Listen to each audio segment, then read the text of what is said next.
Hello, I'm so happy I got a hold of you. Welcome to another exciting episode of LT Showcase. I am Lucious T, and today we are taking a look at Bloodstained, Curse of the Moon 2, a game which I was very much looking forward to, being a big fan of the first one. I have it right there from Limited Run Games in the Konami Special Edition, yada yada. Is it living up to it? Let's find out.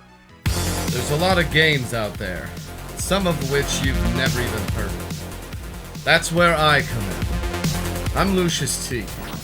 I've been playing games since the age of 2, and I have no life. This is Retroactive.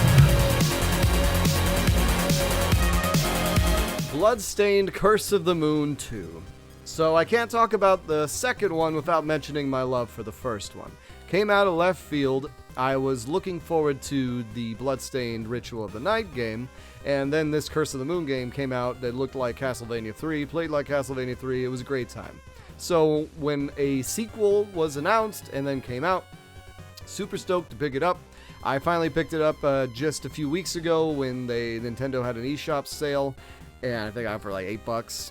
And I played it. I beat the first, so I beat Story A. It's just like the first game. There's a couple of different playthroughs. So the second playthrough, you start with all the characters versus in the first playthrough, you play through the first level, get a character, second level, get a character, fourth level, get your full team. And the team in the first game, I loved. You have the magic user, the whip, the Alucard guy, and then of course Zangetsu, the badass sword guy. Zangetsu's in this game, but they replaced the other supporting cast with, in my opinion, a far less interesting cast, and also ones that are trying to up the mechanics in the game to a point that's not necessarily Castlevania. So you have the lady who uses the spear, but then she has a down spear bounce that's similar to a DuckTales or Shovel Knight. You have the guy with the gun, which is a cool concept, but then he also has a wall jump ability similar to Batman on the NES or Ninja Gaiden. And then finally you have this big robot controlled by a dog that is very just out of left field. And then he's just a big bruiser, huge sprite, takes up the whole screen. He can levitate, and then he also has the ability to only have one special that turns him invulnerable. So on paper this sounds great. In practice it makes the game less interesting. I will say that there's a lot more uses of all four characters at once, but there's also a lot of dependence on puzzles that require you to swap instantaneously between the three. So you have to do the pogo chick to go up, to then swap to the gun guy to do a bounce, and then swap to the robot guy to do a hover and get to something. But lost in all this was my favorite character to play as in the first one, which is Zangetsu, who's just kind of there. There's not much, there's not much specialness to what he does. Even the slide ability that the whip user had in the first one is given to the guy who shoots the gun, but he crawls. And I don't know, it's just everything seems a little overdone and a little overblown. The levels are too long, the levels are too cheap, there's just too many things that just don't flow. It's kind of like everything that was right in the first game of evoking the past, this game then tries to take to the next level, and instead of feeling like a love letter to how Castlevania's on the NES played, now it feels like a indie game that's trying too hard to evoke a feeling of how the NES games from the past played. I don't know if that makes sense, but that's the biggest thing I had with this. And I just didn't enjoy playing as some of the characters. The levitate mechanic with the big robot dude was annoying. You had a level full of ice that you had to play as the robot dude or else you were screwed. Sometimes the levels just throw so many enemies at you that it's just impossible, and getting through with just one or two guys is not even an option. The option to just play through as a level as a certain character, can't have it, always got to swap. The power-ups seemed like they were useless because it was far more useful to keep all your magic for the robot dude. That way you could do your invulnerability.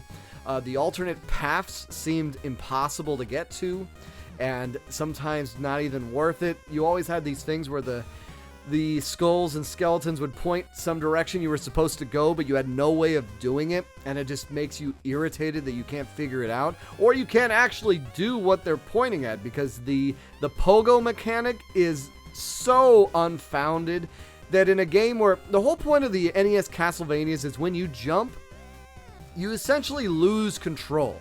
So when you jump up, you can't move forward, you can't move left or right, and that's the classic Castlevania feel. So if you jump forward, your guy's going in an angle to the right. You can't course correct midair like you can in, say, a Mega Man or in a Mario. It's a stiff feel. That is great, but when you have a mechanic that requires you to pogo, so jump up and then pogo and then move to the right, move up, they don't work. And that's one of the big issues I have with this, is that's a central mechanic they try to have for these shortcuts and these little hidden areas, and it just doesn't work. It's impossible to do. And it's not even fun to do, because you get to this and it's like, well, let's see if I'm lucky enough to get this. And I could never get it to work. And it just, I don't know how, because once you get the momentum going, it always stops. Like half the time, I would get up there and I'd do the downward strike, and then you just go up and go down, and that was it. You're done. Now you'd still add the life ups, the mana ups, or magic ups. Then they added an attack up and a defense up, which you can still get those. And there's not unlimited lives, but as far as, I mean, there's unlimited continues, but you'd have to go through the whole level. But luckily, they added an earning an extra life feature, which I don't know if that was in the older games, but if you collect enough money, you get an extra guy. So I was able to beat the whole game without ever having to continue mid-stage, which was nice, especially some of the later levels where the boss fights just get super annoying, or just you need a lot of patience to figure it out, and it wasn't as simple as the first game, but in a bad way. And that's kind of what I'm getting at, where they tried to put too much, add too much, make it too big. I really just wanted a sequel, not a reimagining. And this feels like it uses the same formula, but you don't even get to choose now. Like in the first game, you could decide, oh, I'm going to have this person join, or no, I'm going to kill them. Now you need everyone. So if you lose a character early on, you're better off just killing your whole team and restarting. And I don't like that.